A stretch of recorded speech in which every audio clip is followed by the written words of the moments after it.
Please go ahead. Excellent. Hi everyone. Welcome to the November 13th meeting of the Charter Review Committee. We'll start by calling everyone to order. I see we have 6 folks here currently. Bernie has to leave at 7:30, he's informed us, so we will still be able to continue so long as we have a quorum, which it looks like we will. I will go down the list. I'm present. Bernie? Here. Ken? Present. Meg? Here. Raphael? Here. Erica? Here. Excellent. And Andy is here. Andy's here. Great. Hi, Andy. Hi. Can you hear us? Great. Excellent. So we have 7 people, so we should be all set then. Just Great. FYI, I'll be joining off camera tonight. Just make it a little easier. No problem. So do I have a motion to approve the October 30th minutes? Thank you for writing those, Bernie. So moved. Excellent. Second. I'll go around. Andy? Yes. Erica? I'll abstain because I wasn't at that meeting. Okay. Raphael? Yes. Meg? Yes. Ken? Yes. Myself, I'm an I. Bernie? Yes. Excellent. I believe that's everyone. Now move on to public comment. Please raise your Julian, hand. could you indicate who's doing the minutes this Oh, time? yes, thank you. The minutes for this time is Raphael. Great. Thanks.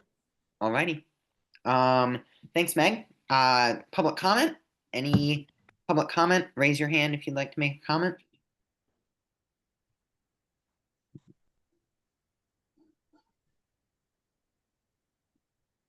Okay. Don't see anything. We will have outreach subcommittee. Erica, have you all met recently? We We've have been- not met. We've been communicating by email just to keep our process moving forward. And we've been engaging in our outreach that we promised to do after the initial report. And we've been sending out emails with language attached, telling people how they can engage with the initial report, where to find it, how to find the public comment form. And this approach has involved reaching out to specifically a list of organizations and groups to kind of help solicit them to send out the same information and the same report to their mailing lists if possible to expand our reach. And I don't know if Meg or Raphael want to add to that, but that's been our primary focus. Mhm. Thank you, Erica. I'll add a little bit. Is that okay, Raphael? Julian, Go could you ahead. You take can go down ahead. the agenda so we can see each other? Please. Thank you. 2 things. It's extremely obvious that when you reach out to individuals to engage their network or their organization or their neighborhood, that you get a much better response than when you send blast to a whole bunch of websites. And it's amazing how many personal notes I've gotten back, some short and some long, just thanking me and asking questions. And the big question I'm getting is, what's the deadline for giving feedback to the initial report? Do we just, how do I answer that question? That we haven't really discussed a deadline, like a specific deadline for feedback as a committee. We've sort of been open, or tried to be as open as possible with it, but I'm open to considering a deadline. Would you mind, maybe I'll communicate with you offline about this, Meg. I have 2 other groups that it might be worth forwarding that email. Sure, just send us more and more. I mean, we don't have any email connections to the apartment buildings. It seems quite impossible. There's no incentive for somebody who manages an email list to apartment renters. They have no incentive to want to get them involved in town government, it seems. It's a task that's just undoable, in my opinion. I'm going to tell people the timing is as soon as possible, but within 2 weeks.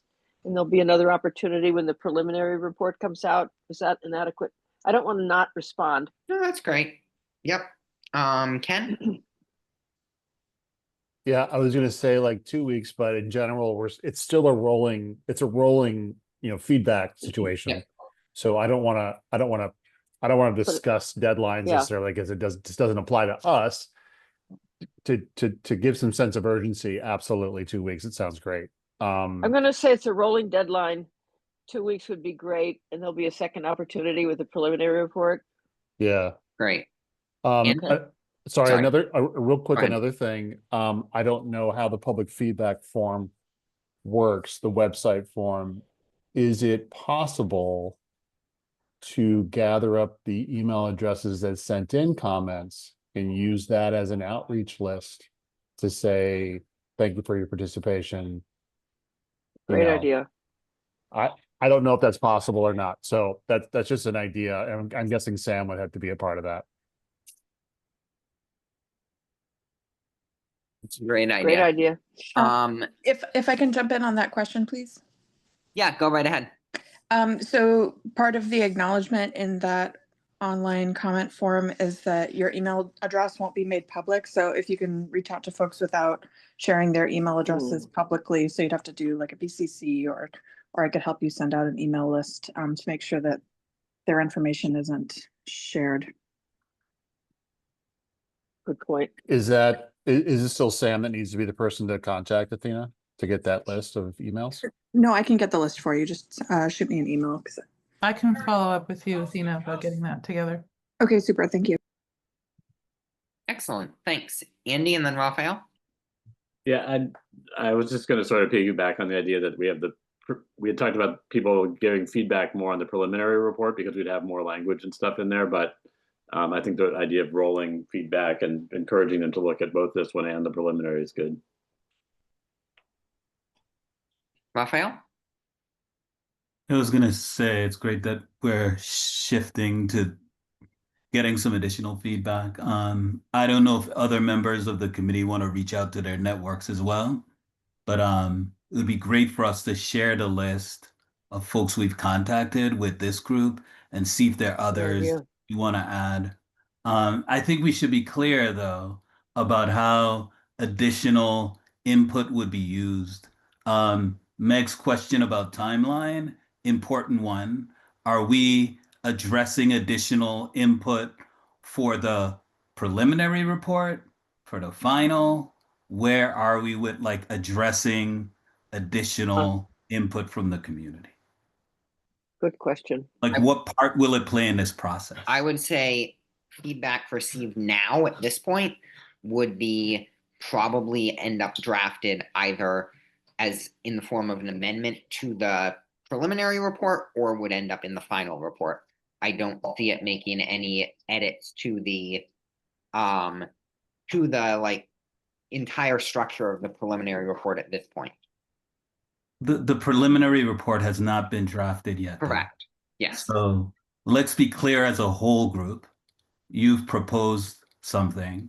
Like, what are the thoughts about additional feedback coming in? Yeah. Should it be used? When should it be looked at? And I'm not saying Good we need question. to figure out this now, but it would be good to be clear about how will that additional feedback play a role? And not only in terms of the crafting of a report, but will it play a role in shaping what's in the report?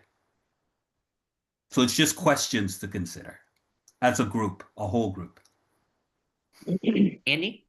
I think Erica's had her hand up for a while, but Yeah. Oh, And sorry, I Ken, didn't see you. Go ahead. and Ken and myself. Yes, my response to this issue that Raphael and others are raising is that I don't see a need to close the door to public comment, certainly before the public forum. But I think as we've handled public comment through the forum as on a rolling basis, can keep rolling on and impact, this is my point of view, the final report at this point. There's a lot of intention and energy needed to dedicate to the structure and design of the preliminary right now, and that those comments can keep coming in, and then we need to set a deadline for when to synthesize and incorporate all of that into a final report. And I did have a question, it's probably for Athena, about the periodic updates to the public comments that have been received have seemed to have been paused, and I wasn't sure if that was a technicality. Oh, I'll check on that. They should be updated, but I'll check. Okay, thank you. Great. We'll go Ken, then Andy, then Meg. So putting myself in the audience who would see this initial report, maybe I would send a feedback and say, hey, how about this about the charter? I'd also say, I would give us feedback on the report itself, saying, I don't think it was written well, or I think this should be added, or yada, yada, yada. So when we call it feedback, let's not necessarily think it's just going to be charter feedback per se. It could be just Yeah. report feedback.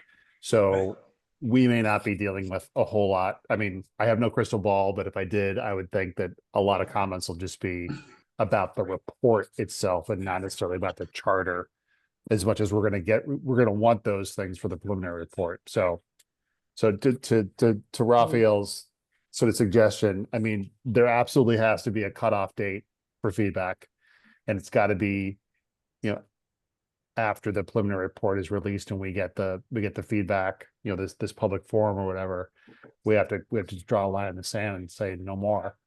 But I don't expect, sorry, I'm thinking ahead in the future, and I probably shouldn't, but I don't expect a lot of charter feedback from this, to be honest. The initial report, that is. Andy? Yeah, I thought I was remembering from our last meeting that we were saying that we would use that we would be, I guess we're going to have the public forum after the preliminary report comes out. So that gives us time to take the language stuff that's come from the Collins Center and come up with more specific suggestions in the preliminary. That gives us deliberation time to get what we have now is sort of a list of ideas that we haven't ruled in or out yet. For the preliminary, I would think we would have actual language, and we would have made decisions based on some of the input that we've gotten on whether we should keep some things in or out, and that would then be something that we could take feedback and edit the final report. So it seems like I'm not sure we have time between now and the preliminary to be both deliberating on the input we've gotten from the Collins Center and adding additional editing into the preliminary. But if we're having a forum after that, then that would be the right time, I think, to have the input affect the content of the report. Meg?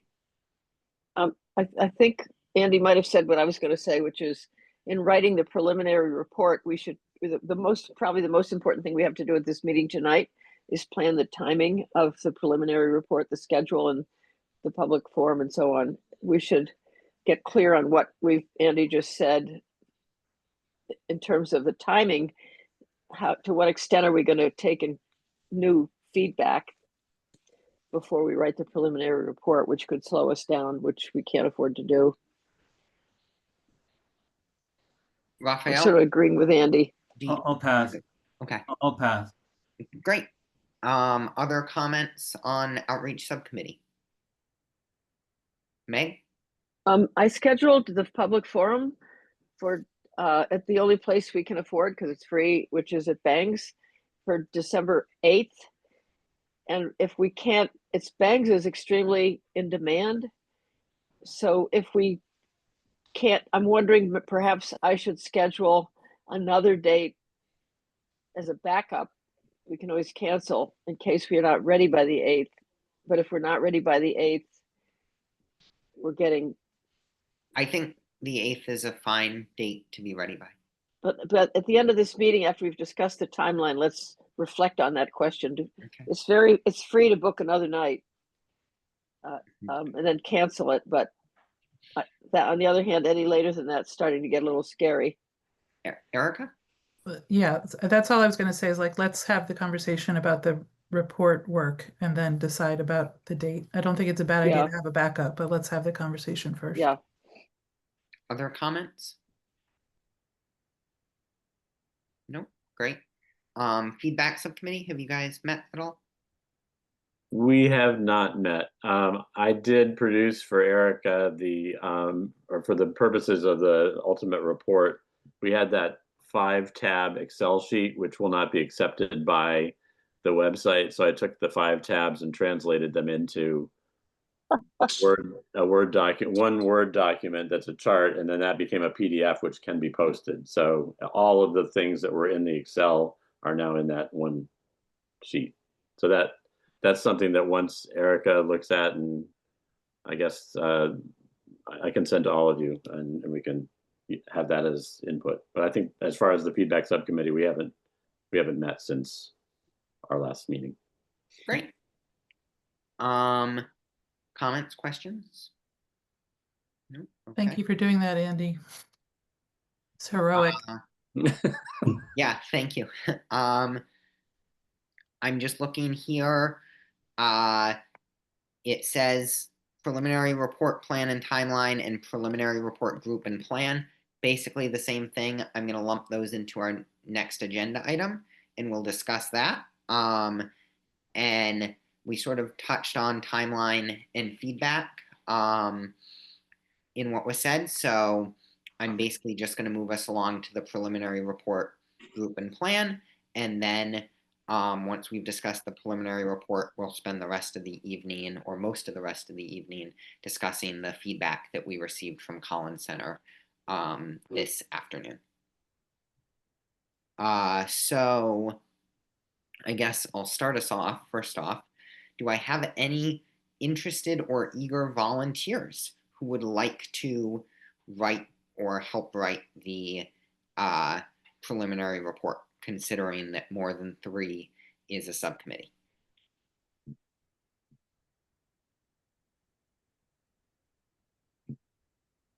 more than 3 is a subcommittee, Correct. but we have subcommittees of 3. Or 3 or more. Sorry, wrong, bad wording. 3 or more. So basically, do we have 2 volunteers who would be interested? Ta-da. Okay. Andy? Can we have a subcommittee to do it? Yeah. I guess we could. It's possible. I just think I worry about us now having 3 subcommittees. We can disband the feedback one if we want. I mean, although I guess we'll be getting more feedback, but I mean, I guess I would just worry if we have 3 subcommittees, we're sort of, I don't know, I don't want it to artificially prolong the process to require more posted meetings and so on and so forth. If it can be done sort of like the initial report can, just for efficiency's sake. If we weren't under the gun in terms of time, I think that might be a good idea. well, I'm happy to help, but I'm not sure that I can Right. be one of 2 people. So Okay. happy to be a third if that doesn't slow things down. Mhm. Yeah, I think we talked about Ken and Athena did a Erica, heavy Sure. lift initially. So there are a few of us left. I think if you look at what needs to be done, I think they've created the bones of something that will make it perhaps not as challenging. I think if I jump in, I need help with proposed language elements. Some of us have met with Collins more than others and have engaged in that a little more. If one of those individuals is in the mix, that would be helpful. I still think, even though you might not be for it, Julian, like 2 primary architects sort of putting together proposed language, rationale, some of that stuff is there. And someone to do like final editing could be helpful. Yeah, that makes sense. That makes a lot of sense. And I don't mind being in a mix in some way. Okay, great. Thank No, you. that makes a lot of sense. Thank you, Raphael. I guess, so I'm hearing that Raphael would be willing. Andy has some ability, but doesn't want to overcommit, so to speak. I actually think, Julian, since you've met with Collins, Yeah, think it would be great if you were in the mix as well. Okay, You sure. open to that? Okay. I'm open to that. I was debating whether I would either be involved in the preliminary report or the final report. I think I would not like to be involved in both. I'd rather be involved in one or the other, if that makes any sense. But I'm open to being this one. If folks are interested in the final report. I wouldn't rule out anyone's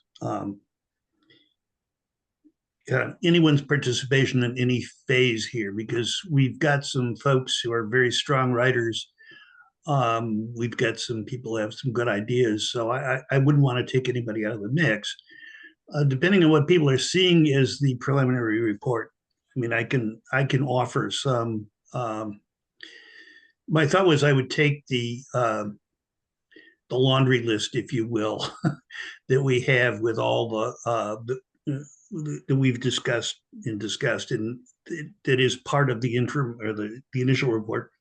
I'd take that and I would edit it down and then provide it my thoughts to whomever is shaping the preliminary report as a way of contributing to that, because I think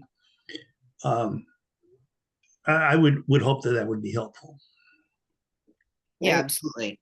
I'll just chime in that, like, I'll have the capacity to help with one report, but not both. So I'm just trying to figure out where my time would be most valuable, if that makes any sense. Andy?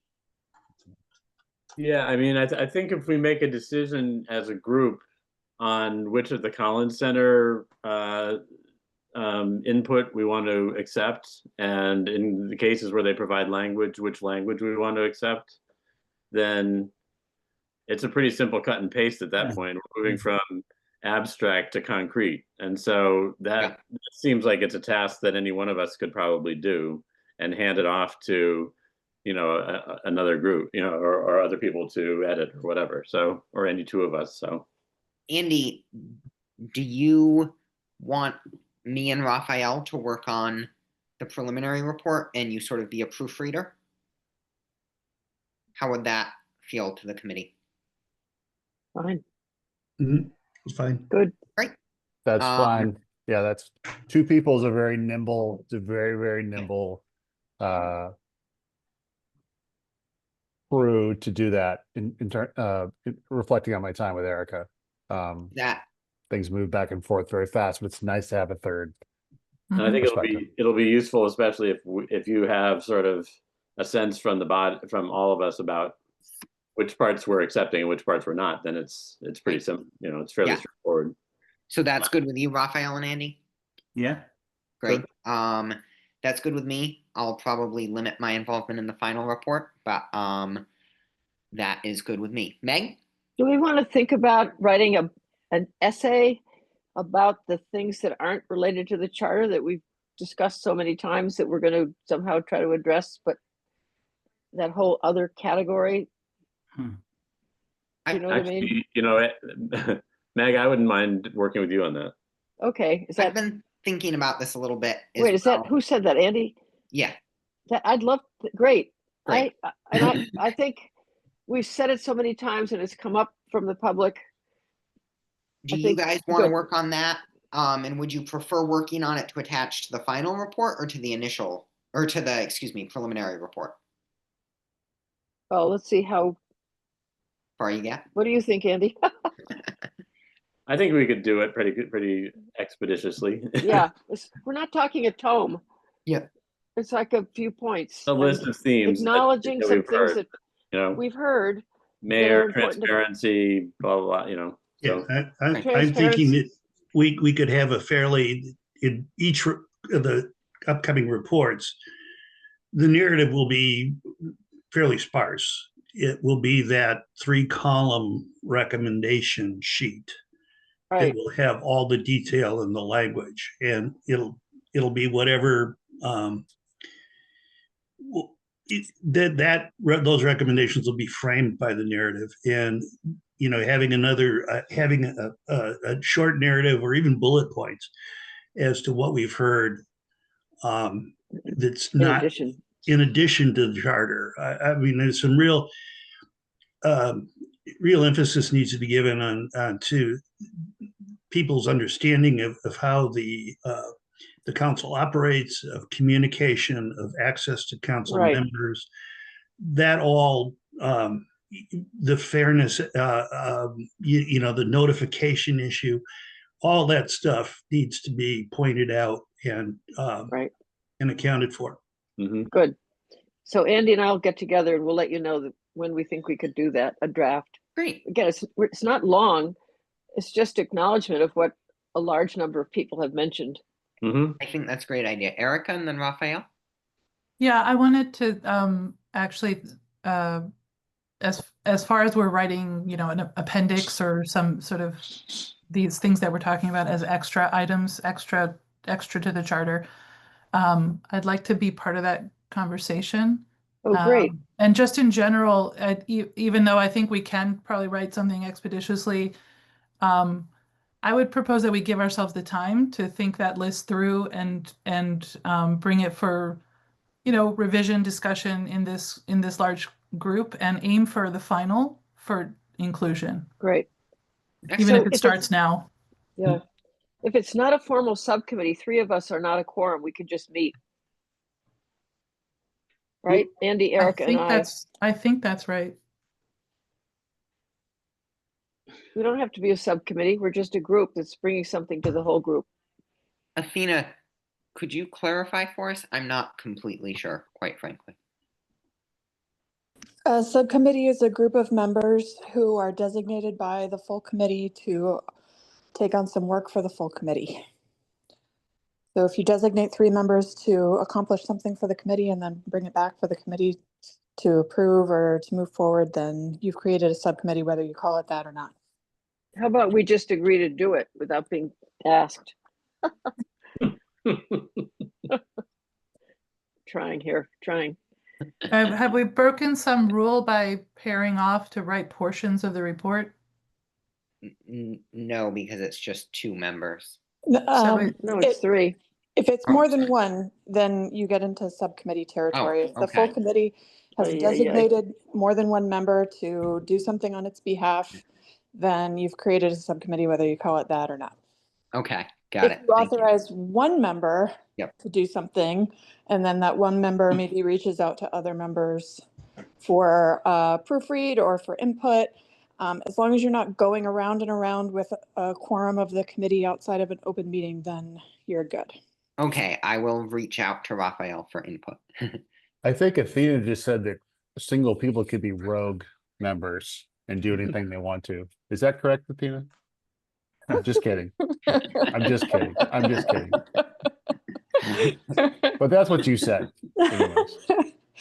I said, all of you go off individually and do whatever you want. Don't make Athena cry. No. No, thankfully, I'm not the open meeting law police. I am so Thankful. glad this is, I'm Yep. not the enforcing authority here. I feel like at the end of the process, we should give Athena a present of a little like construction vest that says OML police. No.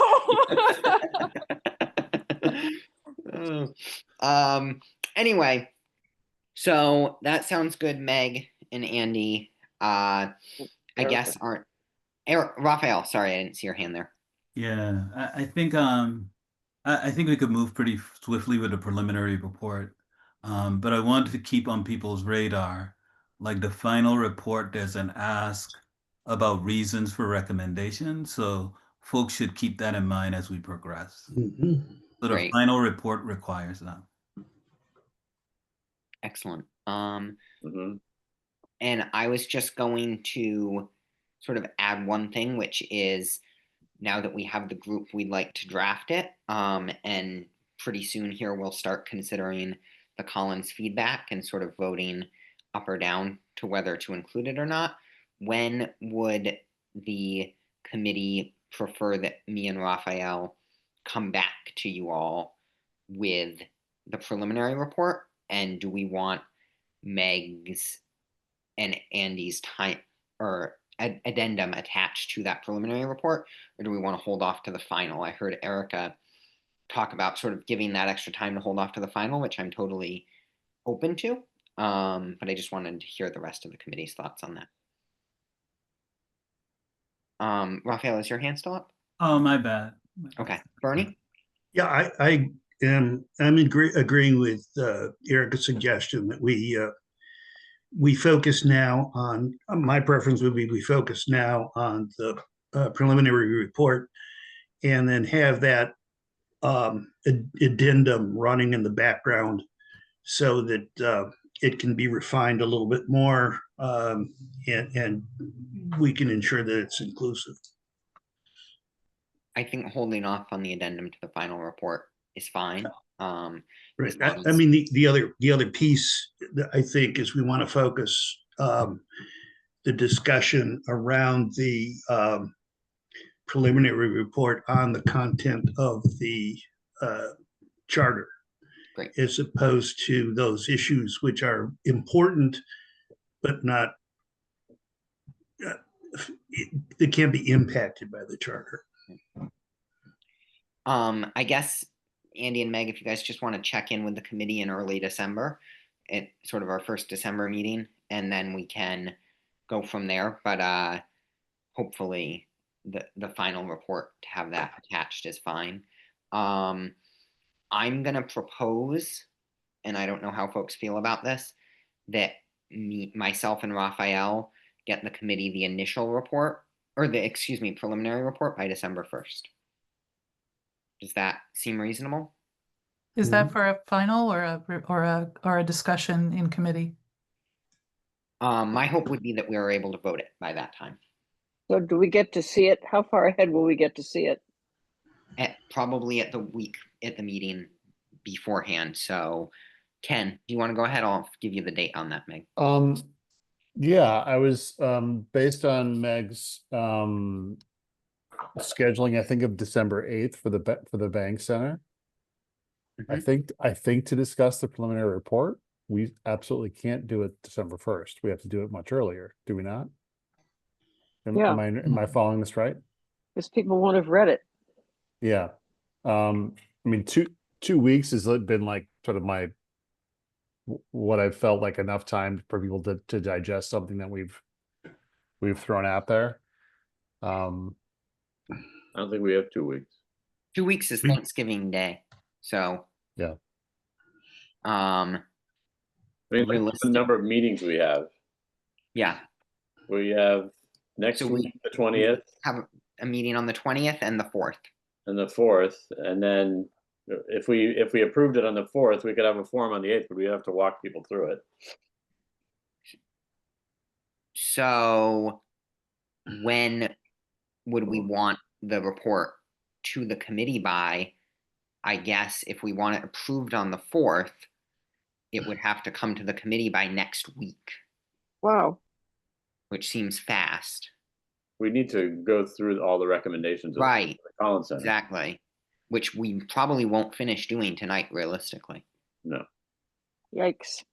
We might Well- make it through half of them. So we need next week's meeting to get through all the recommendations. I Right. would say. Exactly. So I guess the best way to put it is we can have the preliminary report to the committee to review by the December 4th meeting.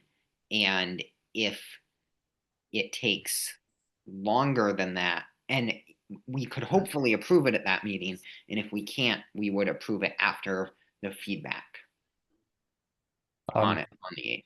I'm sorry. I have a quick thing. I'm sorry to interrupt. ahead. Marcus just emailed me to say he's in the waiting room. Oh, excellent. I've added. seen it in attendees.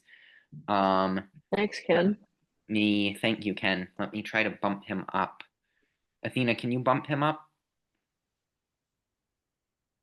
Yep, I'm doing that now. Thank you. Bernie and then Erica. I was just going to say if we could have a date when the draft report would be posted to the committee's page on the website, that would give us plenty of time to read it so that when we landed on the 4th, we could have a substantive discussion and come up with final language.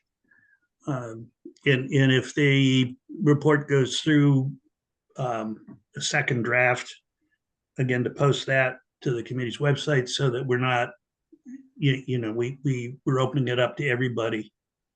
I think that would work for me. I don't know if it works for everybody else.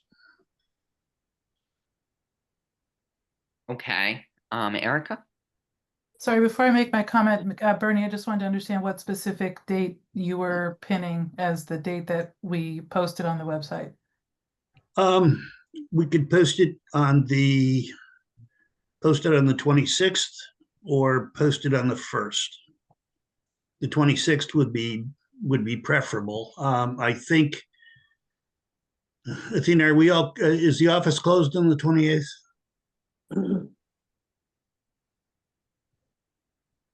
We're closed Thanksgiving on Thursday and the Friday after. Thursday and Okay, Friday so that week. the 26th would be a good date. It gives everybody, because I'm sure some of us are going to send comments. But if I'm understanding, that would be 2 weeks from tonight. Yep. Where a report would be submitted? Yeah. Or, It would be available to the committee, and then we would have it to finalize on the 4th. But I think we're going to need this meeting and the next one to get the contents for that report. Yeah, Okay, So maybe the December 1st would be accurate, would be appropriate, and then we could discuss it on December 4th. okay. Are we meeting the week of the 24th?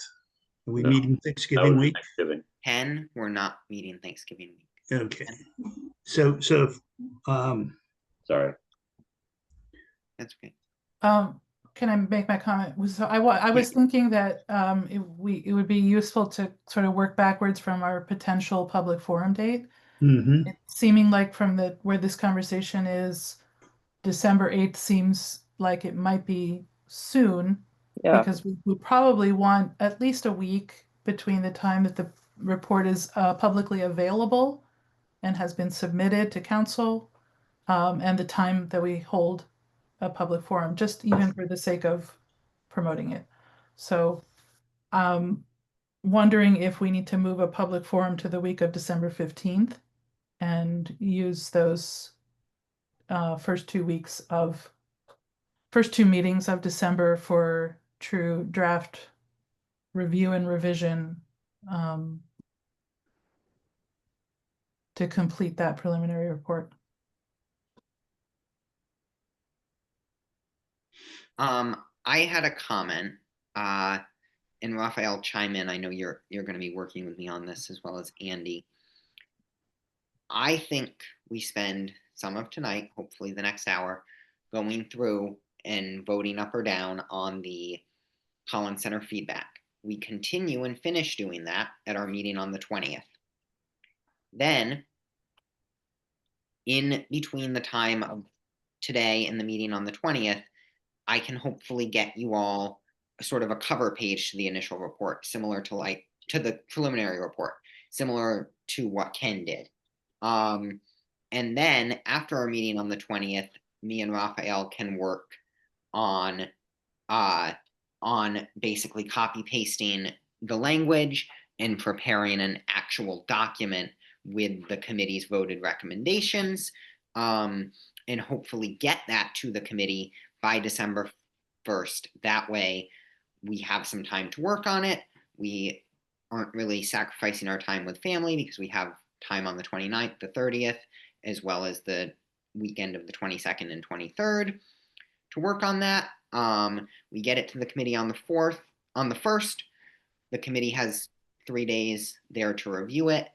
And then we would vote it on the 4th and have feedback on it on the 8th, and then be able to move on with the final report. That is my thoughts for how this not necessarily how it should go. I'm definitely open to changing it. And so, Julian, right now. Just a question. When in that plan is the report final and submitted to council and posted to the website. That report would be finalized and submitted to council, posted to the website on the 4th. But we're voting on the 4th in the description you just gave. Yes, correct. So once it's voted, I would submit it to council the next day, similar to how we did last time, where once it was voted, the next morning, I Yeah. submitted it off to the town council. So we would. Right, but I think what you were saying is that the first look that the committee would have at the preliminary report would be the 1st. And so the first opportunity to discuss it would be the 4th. So if we had any amendments or revisions that we were requesting, They would have to be made on the spot, correct? Meg? This seems like wishful thinking. And even if we were to approve it on the 4th, which is a Thursday, holding a public forum Monday, which includes a weekend. So I'm happy to hope for that, but I'm going to go ahead and book something the following week as a fallback. None of this is advertised, but I think we need to have a date the week of December 15th in case that, I just think voting on something on a Thursday night, getting it posted sometime on a Friday, how do we even let people know it's there? I'm going to just go ahead and book something anyway. Yeah, I hear what you're saying. My other thought is, and this might sort of change the way we're doing it, is follow the same schedule up until the 1st. On the 1st, me and Raphael will send something out to the committee. On the 4th, we can make amendments to it, discuss it, and not vote on it. And then have our public forum on the 8th and meet again on the 11th of December. And on the 11th of December, we would vote to approve it. But they're discussing something that hasn't been approved. No, Meg, on the 11th of December, we would vote to approve it. So that would allow the public to have their input into the initial report. And then we could make additional changes based on what the public says on the report. It's a different way of doing it, but I don't see anything wrong with having sort of almost not an editing session, but a time where the public can have some say in the report more than just, we don't like what happened, but we don't like this. Here, we could theoretically change it. We have a few days where we could change it. I think So, that might work. I'm just proposing that in order to end this discussion and move on to discussing with Collins Center, that we just book that other date so that we have it and see how it goes, and hope that you're right, that we can, Yeah. if I just think I mean, it if you would want to be, book both, that's fine. That's I think fine. it would raise cynicism to say, here's a report, we're gonna have a public forum in 2 days. Yeah. Okay, I'm I mean, gonna do it book unless both somebody dates. says, Book both dates, Meg. That's fine.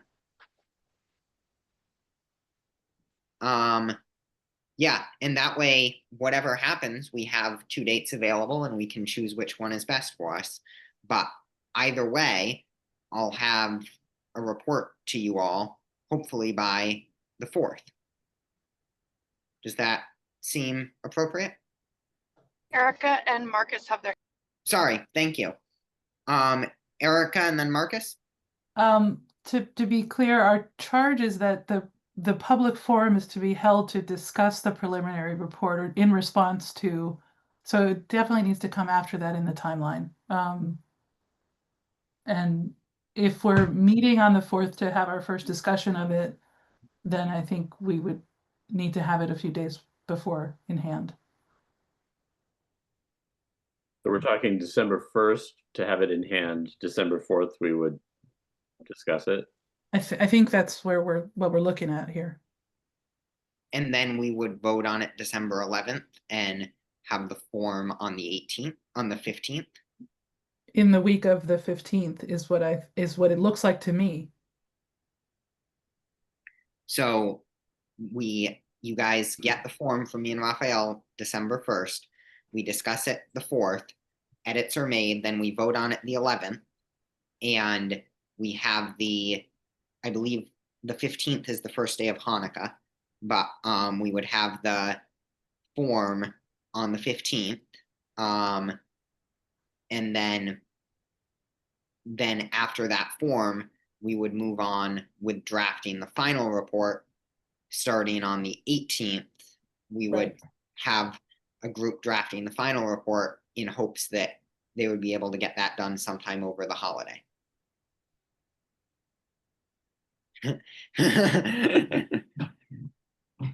I See, don't, the I don't committee- see a way to accelerate it very much. Meg? Oh, I just didn't lower my hand, Oh, sorry. okay. There it goes. Marcus? Yeah, thanks. I was just gonna agree with Meg's point to make sure we book 2 nights. Mhm. Because you never know. It's always best to have a backup plan. Yeah, I agree. Great. So me and Raphael can have the committee a preliminary report in hand by December 1st, so long as we vote some of the Collins Center recommendations tonight and the rest of them and finish them off on the 20th. Is that seem appropriate to everyone? Sort of a thumb check?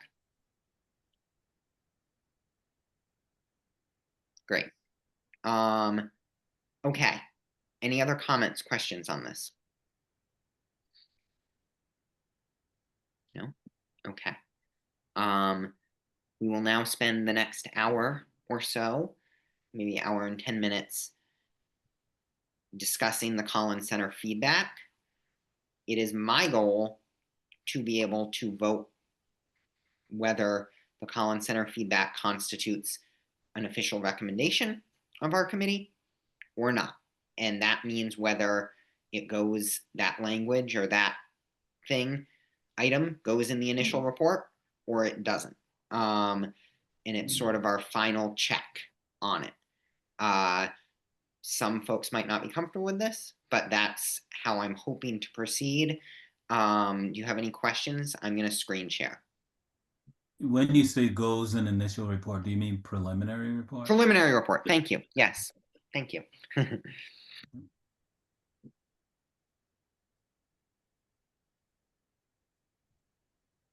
I'm actually going to start with the first memo that they gave us and go from there. Is there a copy of the initial report table somewhere? Where would I find that? Was that emailed to us? Yes, that was emailed, and it's also in the packet from the last meeting. From the last meeting. Okay. Yep. Can folks see this okay? Mhm. Excellent. Let me figure out a way to scroll here. Okay, so how do folks feel about my suggestion that we basically vote finally whether to include this in the preliminary report or not, and we just go basically article subsection by article subsection? Is that all right? Great. I am going to get my computer charger and I will be right back. We will start with section 1.6.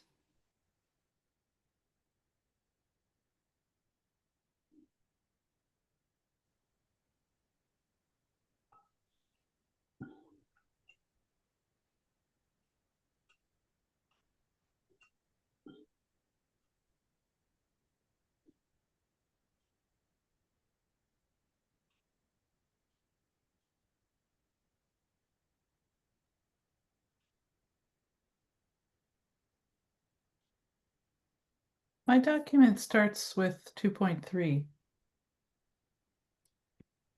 Yeah, mine does too. You mean the Collins Center document? Yeah, Mhm. There were 2 of them that were sent. This is the first one that was in last. well, the one week from that- October 30th starts with 2.3, and the one from today starts with 2.10. So We're which one am I starting missing? with the one from 1.6 that was sent What date? on the 1st of October, because that is the full charter They sent it in memo 1 and memo 2. I believe you were on both email chains. And this was posted in the packet for our meeting, for all of our October meetings, actually. There was a third one that talked about just employee pay or employee participation or something, but that was Yes, but that was Mhm. just one wording, so I'll pull that up. That was in the packet for tonight when we discussed that. I believe it was the last one in memo 1. Yeah. Are you all able to find that? Have it. Great.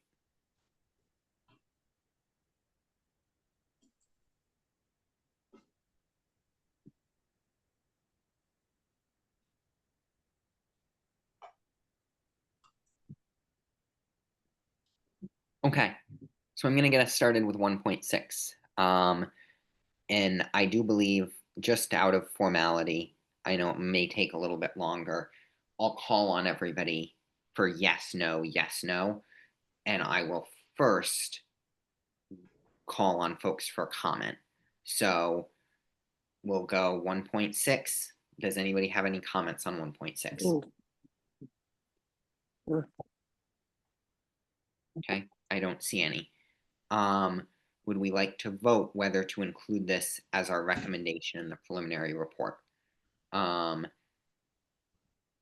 just, if you would like to include it, say aye or yes. If you do not want to include it, say no. Andy? This recommendation is to not include it. So Correct. are we, does a yes mean we agree with the Collins Center, or does a yes mean we want to include the idea of requiring Good point. A yes, I guess a yes will mean we agree with the Collins Center. That is an important clarification. Okay. Thank you. Yep. Okay. And Meg? some of these, it seems like there's a need for us to discuss them a little. Yeah, we will. If you want to discuss, I just said raise your hand. I'd like to discuss this one. Okay, go ahead. Well, what are people's reasons for voting yes? Andy? Can you raise your hand just so I can see in the future, Meg? Because you're in a little box on my screen. Yeah, Yep. okay, and I don't know how to Thanks. do that if I don't, I'm in a no box. Oh, there it is, okay. Basically, they're saying that currently we have that this section in the charter now says that the town may, collaborate in any way it wants to on regional services, and this recommendation was that we mandate that they do so whenever it's reasonable. They're saying that may be too prescriptive, but that we could consider recommending a committee to study and report back on regionalization opportunities, either by putting it in the transition section or recommending it in the report. So there's two things that they're saying. One is, don't mandate is basically what they're saying, because the language we have allows regionalization, but it's complicated.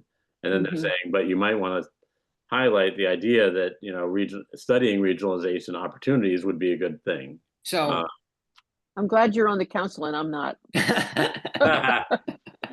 in my mind, a no vote here would say we do want it mandated. A yes vote would say we take the advice of Collins and we will recommend that it not be mandated, and that instead we recommend to the council a committee to study regionalization.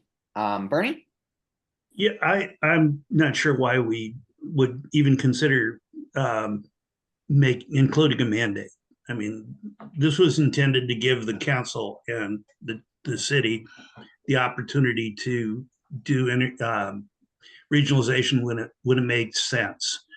And so making a recommendation that you must look at it whenever it's reasonable is too fuzzy, and it's just going to slow town government down. It's just going to cause problems. I would think that one or another of the council's committees could take a look at regionalization and regionalization opportunities. And I know that those opportunities occur they emerge. They're not necessarily something that you can plan on. So right now, I mean, we're doing regional, I'm on the part of the Fort River group. And right now we're doing regional collaboration about replacing culverts in flood control. And that wasn't found anywhere. We were able to,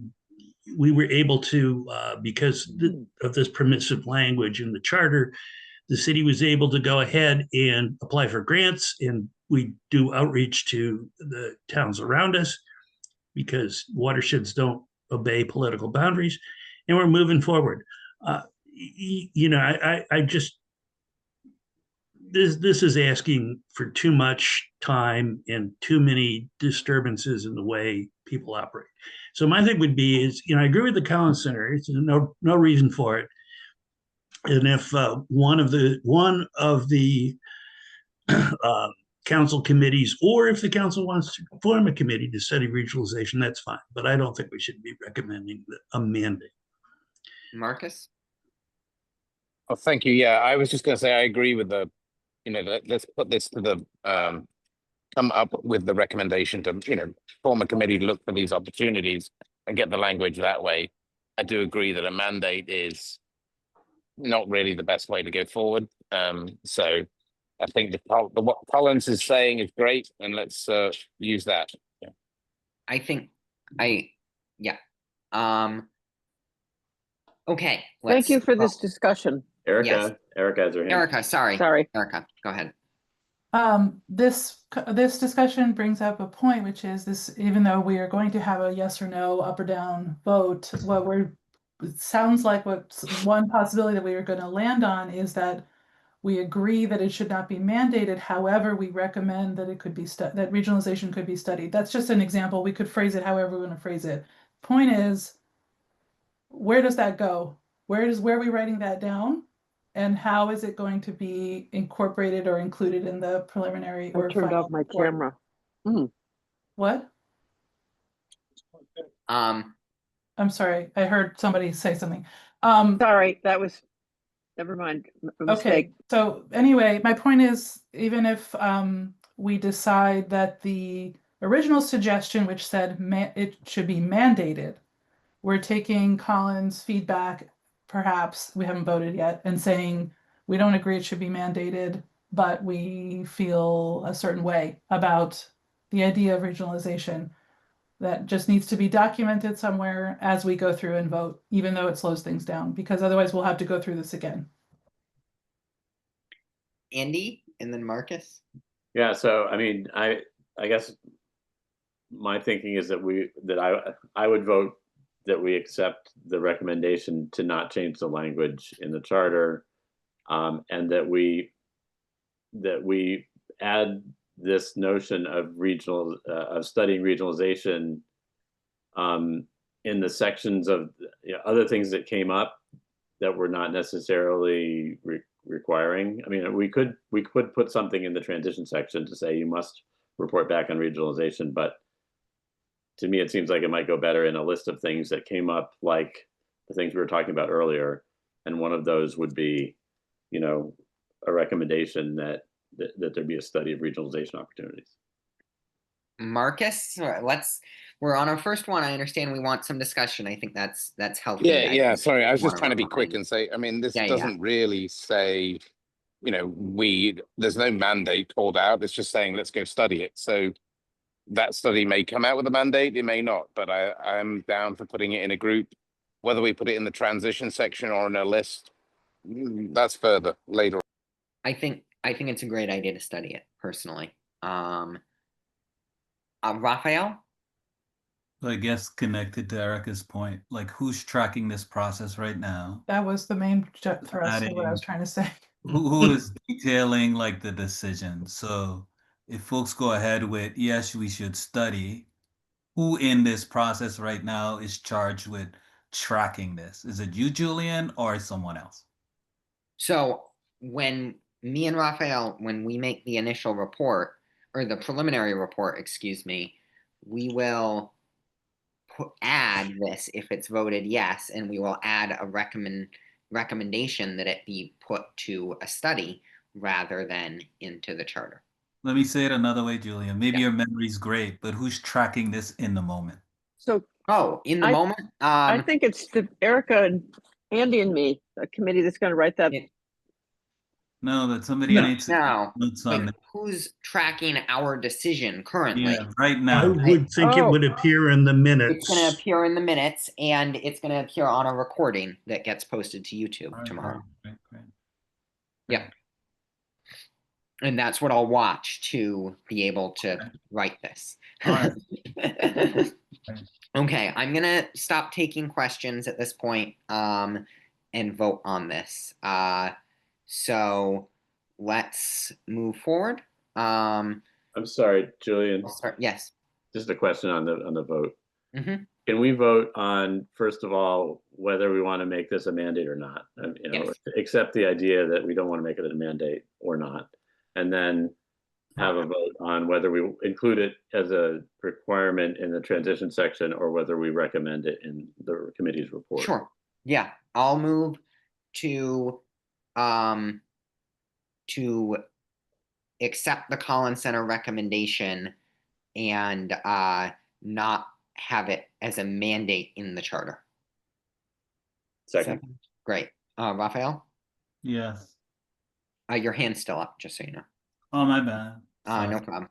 Myself, I'm an I. Bernie, I, Erica, Aye. Ken, Aye. Meg, I, and am I missing Marcus I'm an I. and Andy? Yes, great. Now I will move. Yeah. could I ask a question? Sure. Is this so something that'll go in the thing that Andy and I are gonna write and Erica about things That's what that we're came up? about to decide. Okay, I see what you're saying. Yep. So Sorry. I'll move that this goes in both the that we recommend a committee to study and report back on regionalization in both the transition section and in the addendum provided by Andy and Meg. Do I have a second? Second. Great. Bernie? no. Myself, I'm an I. Raphael? I'm a no. Andy? No. Ken? Yes. Marcus? No. Meg? Yes, Raphael? I already voted no. Okay. I did not that- vote and I vote yes. Thank you. We- I can't see everyone on the screen here. I apologize. So that fails just barely. And we, I guess, will now consider, does someone want to make a motion to do something else with the committee to study? Can I move that we recommend it in the committee's report? In the committee's, Meaning in the, you know, in the list of things, of other things that we, in your addendum, in the addendum, rather than in the transition section. yes. Okay. oh, Second. Bernie? Yes. Raphael? Yes. Erica? Yes. Marcus? Yes. Yes. Ken? Yes. Andy? Yes. Meg? yes, Myself, I'm an I, so that passes. Okay, so now we will move on to item 1.7b, public forum. So I'm just going to continue scrolling so folks can read this.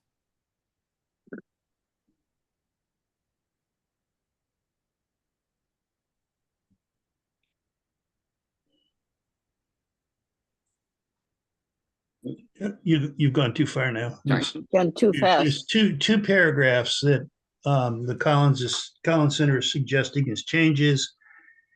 And I would think we would want to accept those changes and make these as recommendations.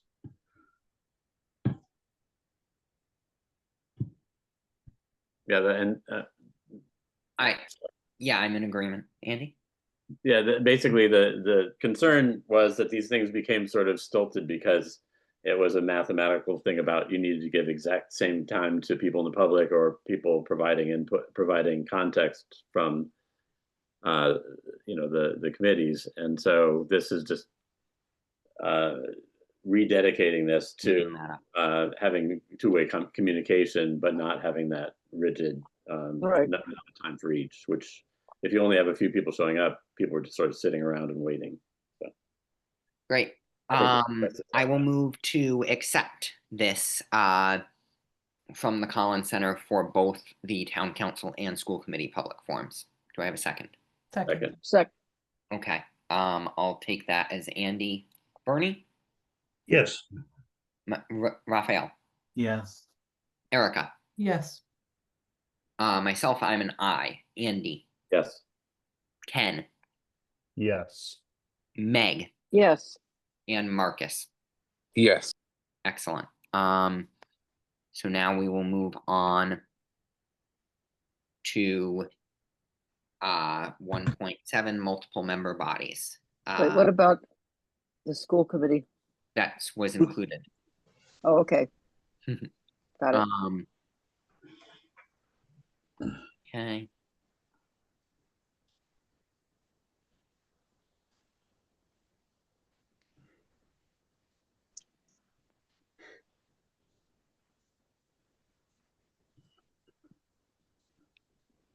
Do we want to accept their wording regarding multiple member bodies? I would move that. I'll second. Comments? Okay. Andy? Yes. Raphael? Yes. Myself, I'm an I. Bernie? Yes. Ken? Yes. Erica? Yes.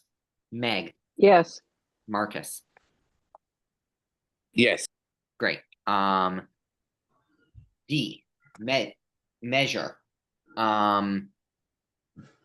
The committee. Okay. This is saying that measure should not be. Should not be clarified, that there's not really a need. What they actually said was they doesn't have enough information to opine. Mhm. Stop. What? Sorry, I can't hear you. What it actually says is that they don't have enough information to opine on the definition.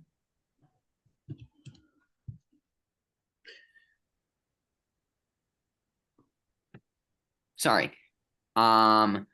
Okay. Just trying to read that. Do we have a decision as to whether we want to include more on the defining the term measure or just move along with it as is? Is there some stuff that comes up later on that they say just deal with it in the discussions of, for each body? I'm just not sure.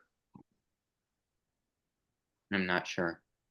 I would just, honestly, it's such a small detail. Yeah.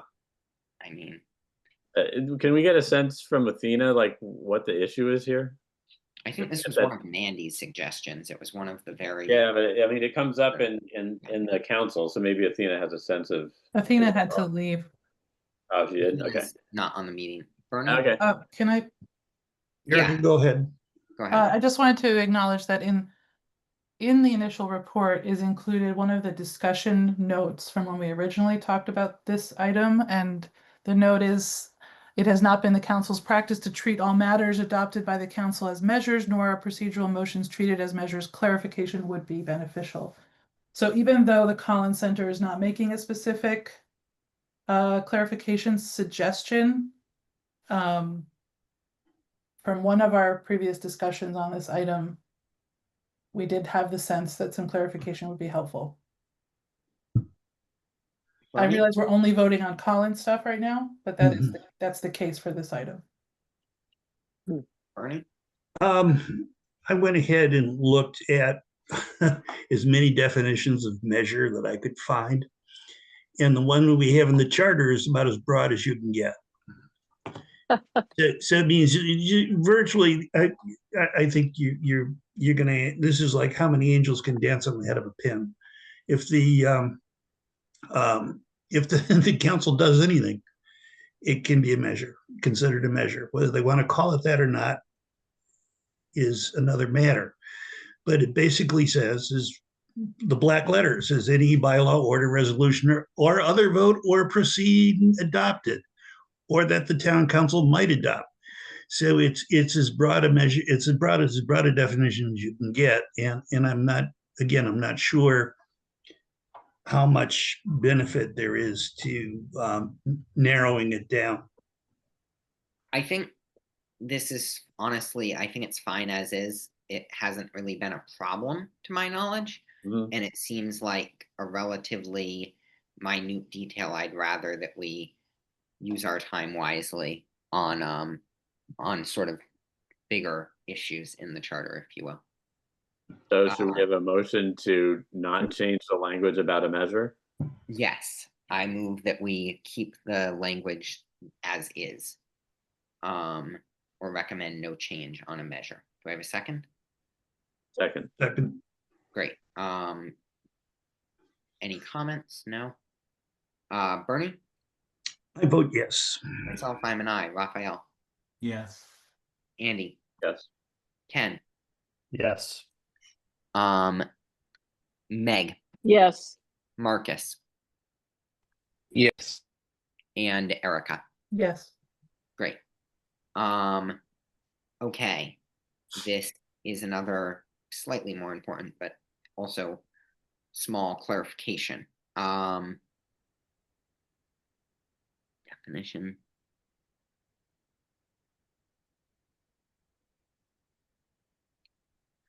I'm also going to move that we not make changes. I see how some lack of clarity could come about here or has came about, but I think we can sort of just leave it as is. Do I have a second? Second. Okay. Can we discuss? Yeah, sure. I think the issue here is basically that if you declare emergency, then it has to do with being able to accelerate decision making. And if the question is if you're going to miss a grant deadline or something like that, does that constitute an emergency, which would allow you to have accelerated decision making? I'm still not clear that that's been a real problem, but I just thought I would mention that I think the reason for this is that you could say it's an emergency that we get this, that we have a vote before this grant deadline expires, or you could say they should have had the grant to us sooner, and that's not an emergency. So that's the context as far as I understand it. Raphael? They also have a recommendation at the end about consulting council and town manager. Just bringing it to our attention. Oh yeah. Bernie? Yeah, I was just going to point that out. And I mean, there are emergencies and there are emergencies. And the fire over the weekend was one example. Yeah. So I think they recommend not making any changes without consulting the town's attorney. I think we can allow this, the definition is emergency, term of emergency as it is in the charter. Mm-hmm. And then if the council wants to take it further, then they're welcome to talk to town's attorneys. But I don't think we need to make any changes right now. I'm in agreement. Andy? Yeah, they do say that this language, is nearly identical to most other council manager charters, and it's been defined by courts and vetted by the Attorney General's office in the Massachusetts legislature. So we're probably okay leaving the language. I can see how it could be confusing to residents, just from a definitional perspective, but I don't see it as being something that is that big of an issue to define. It doesn't allow us to add tariffs to Right. our neighboring communities. Can I move that we not make a change? I'll second. Bernie, Yes. I'm an I. Andy, Yes. Raphael, Yes. Ken, Yes. Meg, Yes, Marcus, Yes. and Erica. Yes. Great. Full council. What about addendum recommendation at the end? No or yes?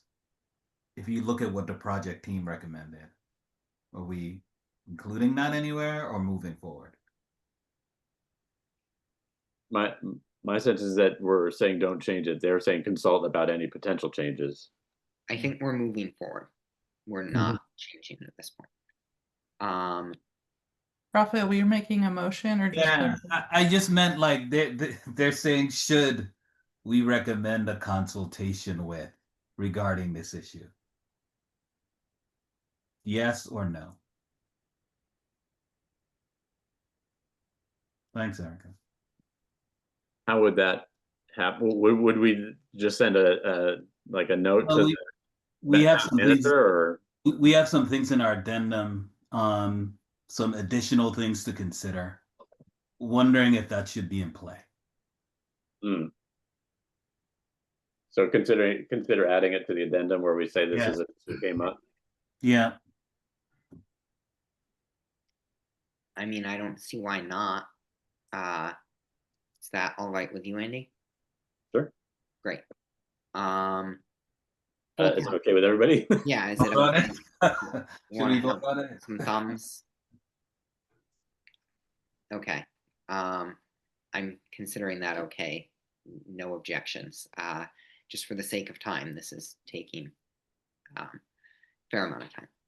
The issue of full council.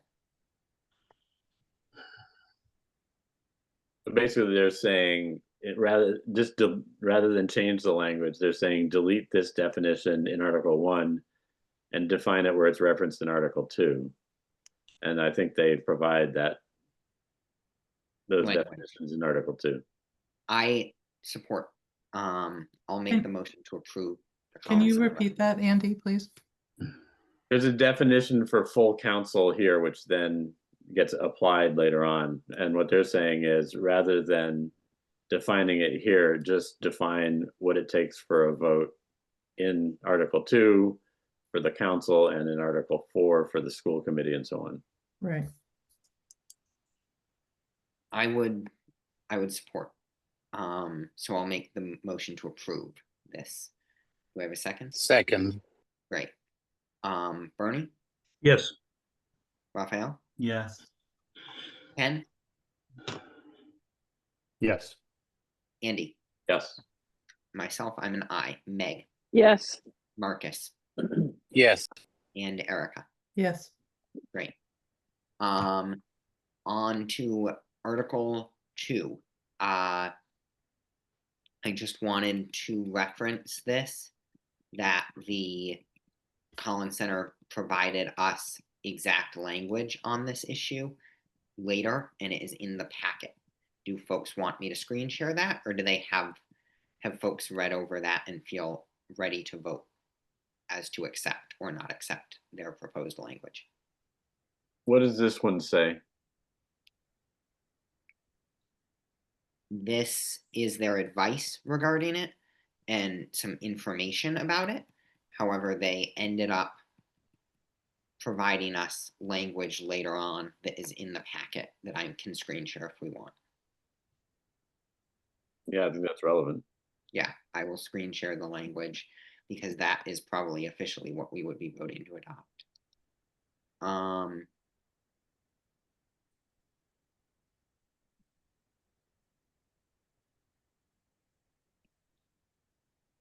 Game's still going on, huh? Can you all see this? no, No? Ken, you have a hot mic. Oh, thank you. Yeah, we're still seeing the other one. I think you have to unshare that one before you share it. Yeah, Hear us there. now? Is that better? yep, good. Great. Their recommendation is in red. So there's no precedent for this in other charters. Here's some sample language that should be reviewed with the town's attorneys before adoption.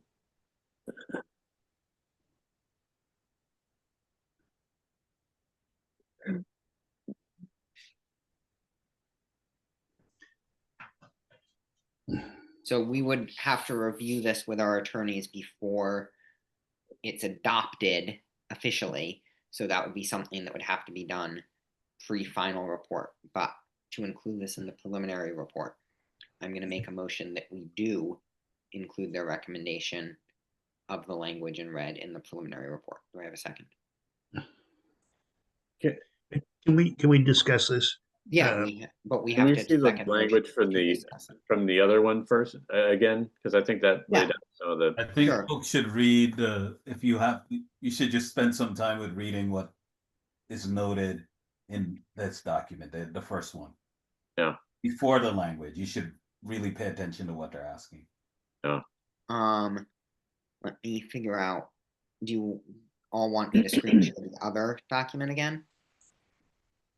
Could you? Sure, but I'm not going to move back to this one. So this is, I'm going to screen share the other document and stay on the other document.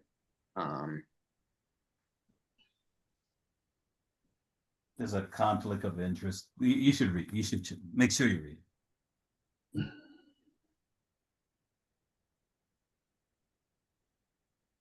So before we discuss, the motion either needs to be seconded or someone can put forward a different motion.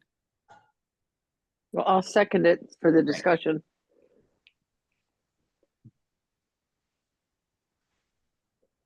So they're saying that this is Mass General law on conflict of interest, right?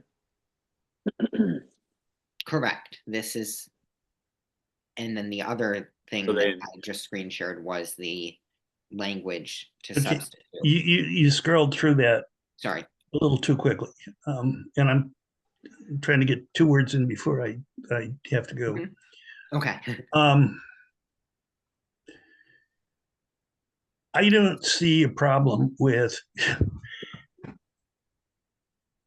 Is this high up enough for you? Yeah, it's fine. If someone is a town employee or a school employee, and there was this case just recently in Holyoke, and I'm trying to remember how it turned out. I think this is something we need to set aside and have a longer discussion on, and maybe get some feedback from the town attorney. Bottom line is you can't draw 2 salaries from the town for any given reason. So if you're a member of this if you're employed by the schools, even as a janitor or custodian or a bus driver, you have to make a decision as to whether you're going to accept your salary from your job or your salary or your stipend as a member of the council. So what this basically means is that if you you can't be compensated for more than one office. So if you're a school custodian and you manage to run for council and get elected, you can't collect your council salary and collect your council stipend, and you'd have to give that up. So basically, if you're willing to serve on the council for free, then that's a choice you make. But I really think we need to. Then you also have the whole thing about recusal as well. So given the importance of school budgets, having a school employee serving on the council would take them out of the discussion and the voting on some significant matters. But I think we need to give some more thought to this. I don't have a problem with excluding public employees or town employees from running for council. I don't have a problem with that. I think that's I've seen that kind of stuff abused in smaller communities. And I would, I don't, like I said, I don't have a problem with preventing the conflict of interest to begin with, and making sure that anybody who's serving on the council is free of ties to the town with their work and their economic interests. Which is not to say that you can't have your spouse or your significant other employed by the community and have conflicts that way. But I would be very careful about allowing giving permission for anyone who's a town employee to be to run for the council and be part of it. Yeah. Andy? I guess the one thing that I would highlight from what Bernie just said is that they would have to recuse themselves from voting on the budget, from voting on matters involving their department. Is that enough of a handicap? I don't know. Plus not receiving your stipend for being a council. I mean, that's their choice, but Yeah, So, I mean, I would think that would be sufficient to deter people, but saying that you can't have a conflict of interest to begin with is okay by me. And with that, I'm going to have to take my leave. I'm sorry. This is a great discussion. So good luck to everybody. I'll catch up. I'll catch this up on the replay. All right. Bye. Have a great night, Bernie. Thank Thank you. you, Bernie. Bye, Bernie. I have a comment on this. I think I support the Collins Center's language. I agree that it's appropriate to, before we have the final report, have this discussed with KP Law and make sure that it's legal. We did see a case like Bernie mentioned in Holyoke. I forget what the exact outcome of that case was, but realistically, the town council president, many town councilors donate their salary already or don't use it. And in my mind, even on the lower end of the town pay scales, someone making $45,000, $50,000 a year is still going to obviously choose their town official salary over their $5,000, $10,000 council stipend if they're so motivated to run. I think that's a personal choice that we can let people make. Obviously, if they're voting on their job specifically or their department's budget or a rule in their department, it makes sense that they would recuse themselves. They can follow conflict of interest law just like the rest of us.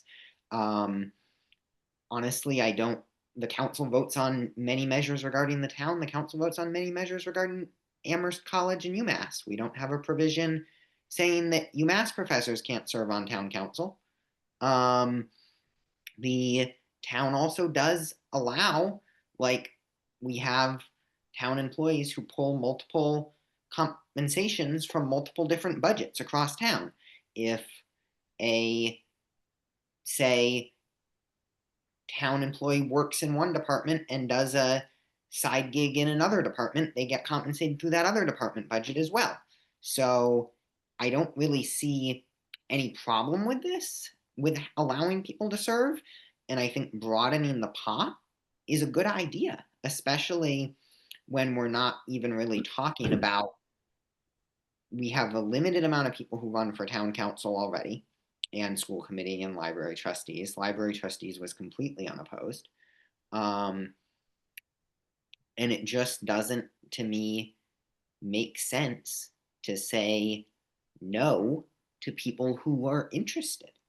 Like, I mean, I see a very specific situation where the town manager or someone in the town manager's office, that might be an issue, but realistically, I mean, aside from where they collect their paycheck, I don't really see how much a school teacher or a DPW employee or a firefighter really has to do with the town council itself. I mean, they seem like pretty distinct things. And in my mind, if we're saying no to them, we should be exploring who else we say no to due to different conflicts of interest that come up in this town frequently. Ken and then Andy. Yeah, my point is somewhat similar to yours, Julian, that this is personal choice. Give people the option to do this. Leave it up to them to decide whether they're going to take salary from one here or there. Let them figure that calculus out. But allow this to be a possibility for folks to both be employed and to serve.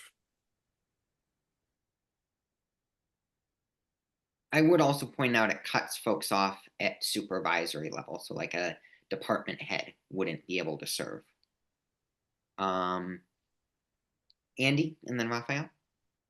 Yeah, I guess I just want to point out that I was looking at what they said in the other memo that where they had the language, and it says there's no precedent for this in other charters, as 11 of the other council manager charters preclude council members from being employed. But here's the language, and the language includes the conflict of interest law language, which says all council members must adhere to the general laws relating to conflict of interest. No member of town council may vote or act on any matter which is within the purview of the town agency by which the member is employed, etc. So I guess it would be a matter of personal choice whether they want to forego their stipend, and then it would be a matter of the voters' choice whether they want to elect somebody who's not going to be able to vote on things reflecting, that affect their department. Raphael. I also appreciate their note, not about the money matter, but the perception of conflict. And I think that's crucially important. So just want to name that. Ken, do you still have a comment? Or is your hand just up? Okay. I guess we'll move forward. Sorry, what? Erica has her hand up. Oh, thank you. Erica? I also think that the issue of, while I understand the wanting to open up the pool of eligible people to run, and I understand the giving people a rational choice in terms of compensation makes sense to me, but the recusal piece is complicated. Yeah. Because the recusal is never a kind of clear black and white issue when we're talking about town agencies, departments, committees, measures of all kinds that might be in a gray area. And I don't think we would want to overstipulate what any given person might need to recuse themselves from.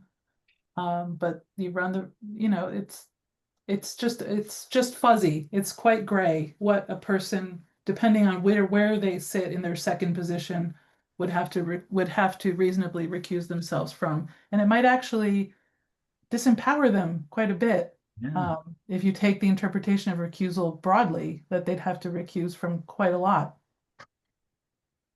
and that is a deficit for whoever's they're representing, not just for them. Raphael, do you still have your hand up? Yeah. And I also think the recommendation about consulting with town council to perhaps learn more before making any changes is important to consider. Yeah, I'll just say that I don't think it's a, how do I put this? I don't think that broadening, like, I see what Andy was saying about where we would be basically the only council manager form of municipality to do this. We have a charter review every 10 years, or every so often, where we can reconsider these types of decisions. I mean, in my mind, I don't think when it comes to being a first in terms of including people and broadening the democratic process and bringing more workers' perspectives to the table, I don't think it's bad to be a first necessarily. I think that might be a good thing. Raphael? I just think the conflict of interest laws, as they note, are complex. And I don't know, maybe there's some checking in with counsel is crucial. I think just more to think about when it comes to that. Conflict of interest. Meg? Wasn't a high school custodian on the school committee at one point? I believe so. I also believe that Doug Slaughter served on the select board. Yeah. And he's was definitely in a supervisory role. So it's happened before. I know my social studies teacher was on the charter commission. That's also was an elected role. Who was that? Tom Fricka? Oh, It's not the same. Andy? Yeah, this item just talks about the council. But yes, I mean, we have had town staff, or whatever, municipal or town staff on the school committee and on the select board, but the charter currently says that they couldn't be on the council. And I guess it's just that question about how many things are they going to have to recuse themselves from, and so right.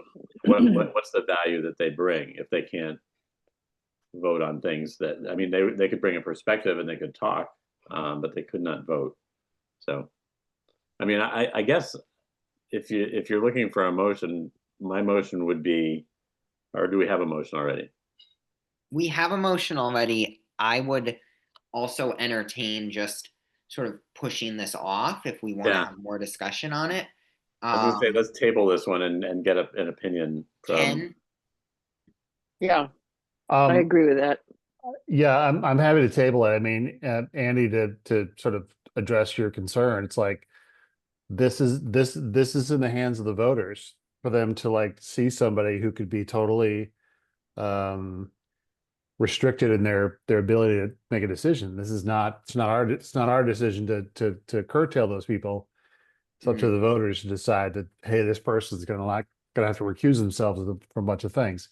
That's their decision in my book. It's not our decision to make that. That's to let people do this and let the chips fall.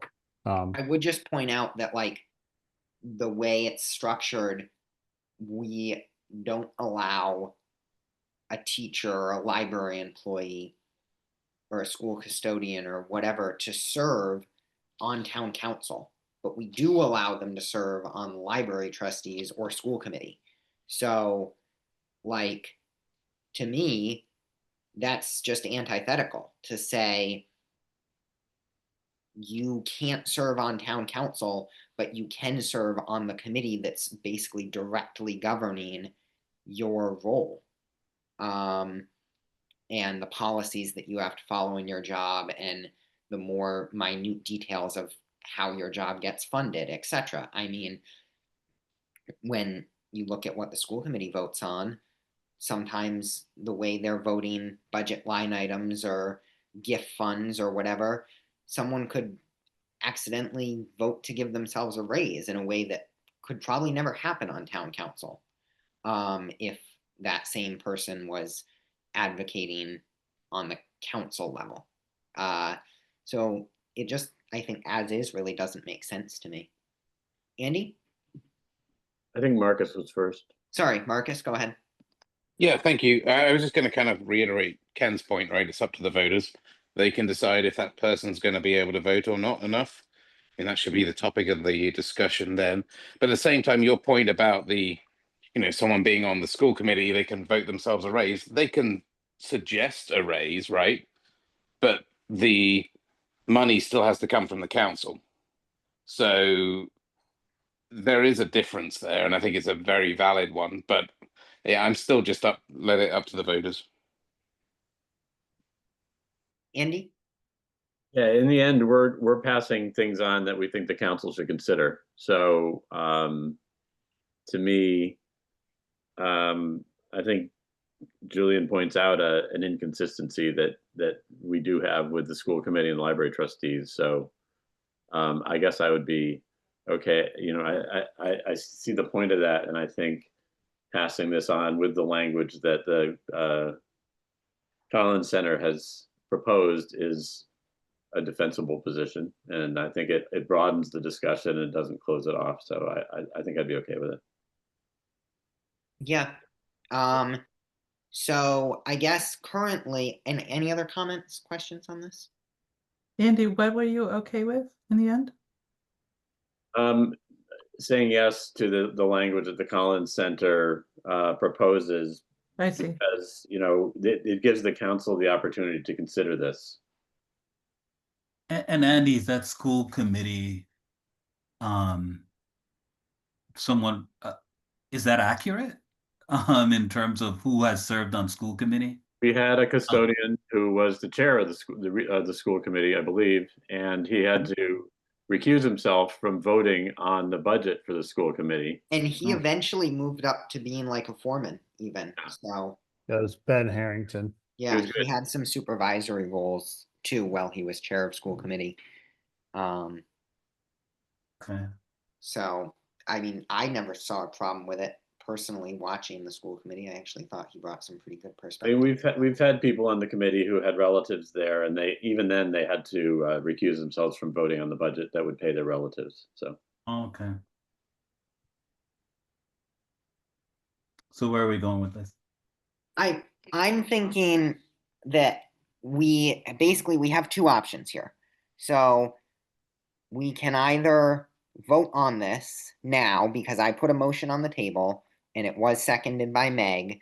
So we can vote on the motion, or we can table this to our next meeting, which it looks like we're already going to have a lot of stuff at, given that it's 7:44 and we haven't made our way really even through memo 1.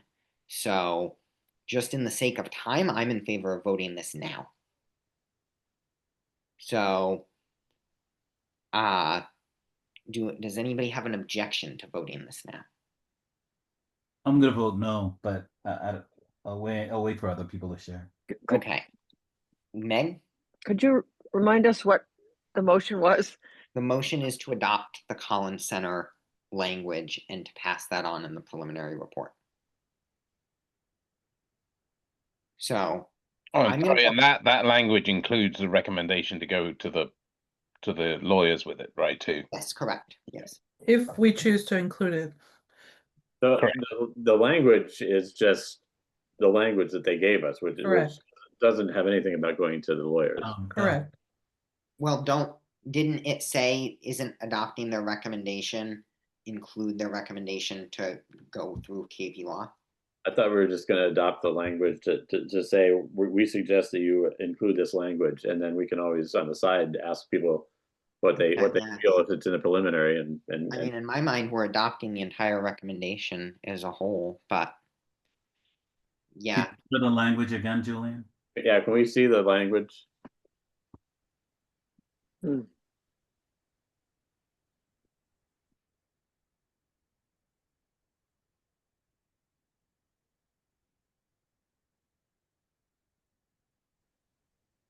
um,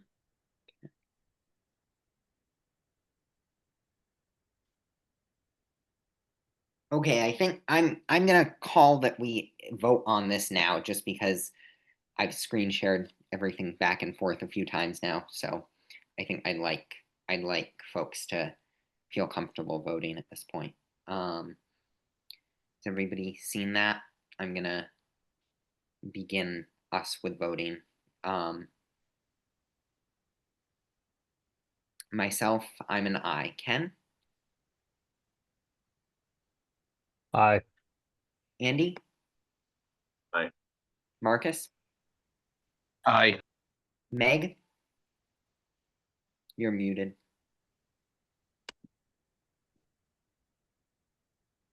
Aye. Sorry. No problem. Erica? No. Raphael? I'm a no. Okay. And I'm trying to think, is that it? Yep, because Bernie's absent. So that is 2 against and 5 in favor. So that passes. And obviously in the report, it will be noted that 2 members opposed it. So Andy?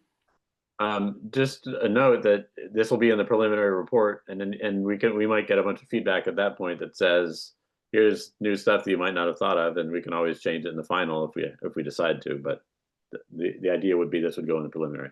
Correct. So I am going to stop sharing and move back to our other tab here.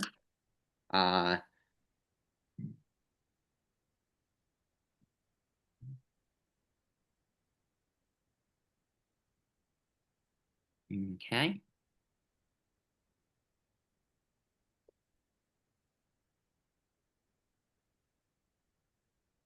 So majority vote. So next issue.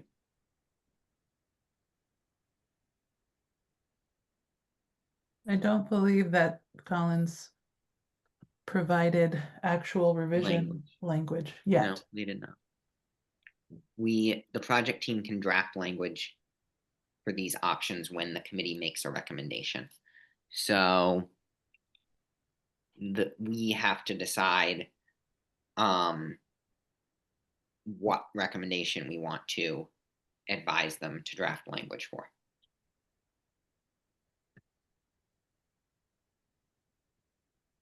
I would ask that we punt this till next week so we can consider. Okay. That's fine. I guess we'll move on to the bylaws then.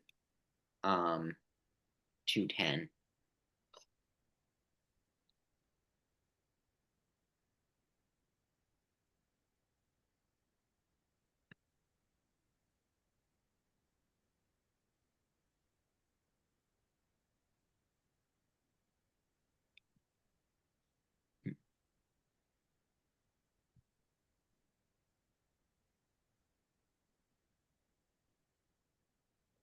So basically, this is saying the quest.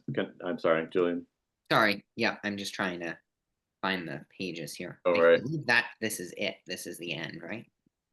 Yeah, Memo? Yes. it's right here. Yeah. Yep.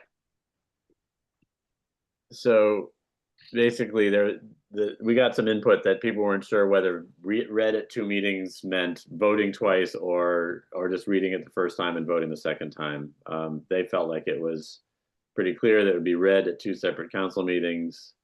It can't be passed in the same meeting where it's introduced in order to give full notice and time for deliberation. So they feel like it's clear on its face, but they could add this alternative language.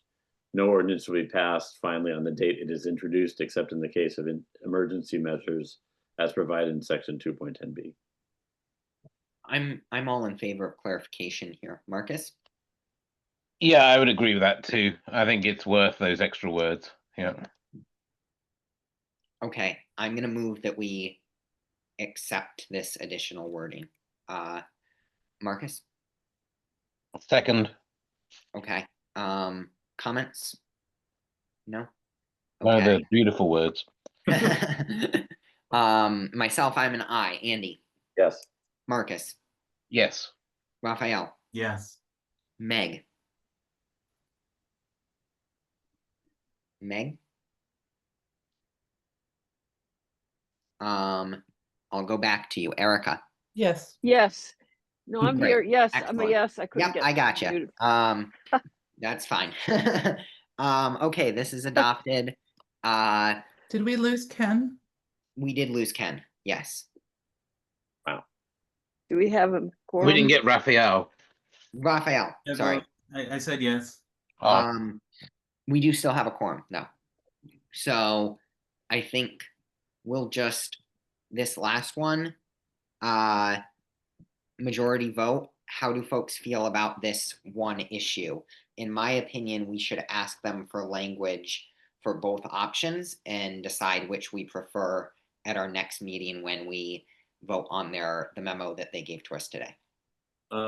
They're basically, there aren't two options though. They're saying we should consider whether the current requirements relating to an affirmative majority interfere substantially such that a change is warranted, and whether the committee recommends a change to permit passage of all measures by an affirmative vote of a majority of members present at a meeting. So there's not really two options. I don't completely They're asking understand us- this. What's that? I just don't completely understand this, quite honestly. Yeah, I mean, in the council right now, or in the charter right now, it says that you have to, if you're going to pass bylaws, they have to be passed by a majority of the full council, so by at least 7 people. Mhm. If not all 13 people are there, the proposal would be to pass by a majority of the people there. So they're basically saying, is there a problem? Are most people showing up anyway?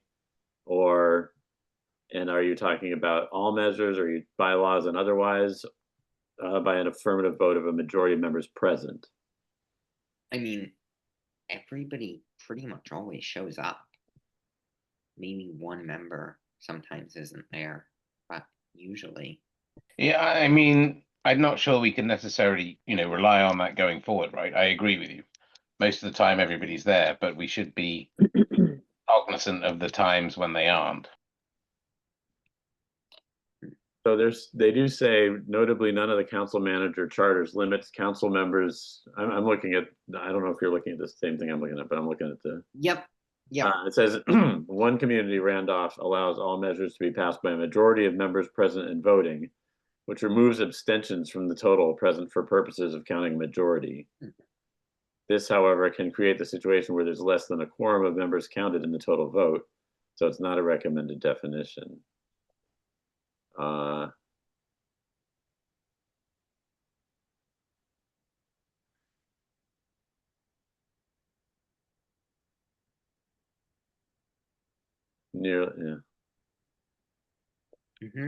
Nearly all council manager communities like Amherst have a hybrid system requiring the affirmative vote of a majority of a full council to pass specific measures such as appropriations or bylaws, while allowing a majority of those present to pass other measures. Erica?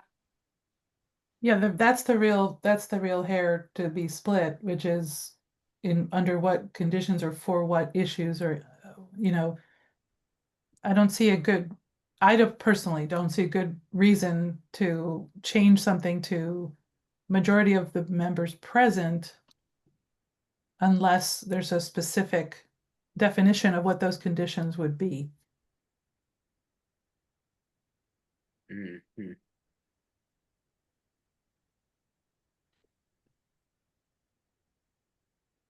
Could we request clarify, like? We also have a meeting with them on Monday. Correct. This one's important. Yeah, I think I'm more leaning towards keeping it as is, but why don't we ask for some clarification on Monday? good. Who's in that meeting? You and Erica, Julian? Yes, and Andy asked Andy? on it, and you're welcome to come if you want. I mean, No, anyone who wants to no, come can no. show up. That sounds like a good idea. I think let's kind of table this until we get that clarification, because Yeah, I'm kind of with you on it's fine as it is, but I would like to, understand their nuance. Yeah, let's table it. I think we're leaning towards keeping it as is, but let's just discuss a little bit more with Collins, just so we can have a bit of a better understanding. At least for myself personally, I want to understand this better before I can have a good opinion on it. So at our next meeting, we will be taking up the memo that was sent to us today, that is in the packet and has been sent to all of you. Please review it before the next meeting and be prepared to vote on all of the issues in it as to whether they will be included in the preliminary report. We will not be going back to any issues in here, with exception of the majority vote issue. Every other issue in here we're not gonna be going back to, and I probably, just because of how long this is taking and that memo is quite a bit longer than this memo, Right. going to ask that everyone only comment once when we have discussions. So and by that I mean per issue, like not that you can only speak once in the meeting, that's draconian. But like per issue, when we're on section 2.10, one comment per person. Let's try to keep it to that, just for the sake of time, nothing against what anyone's saying.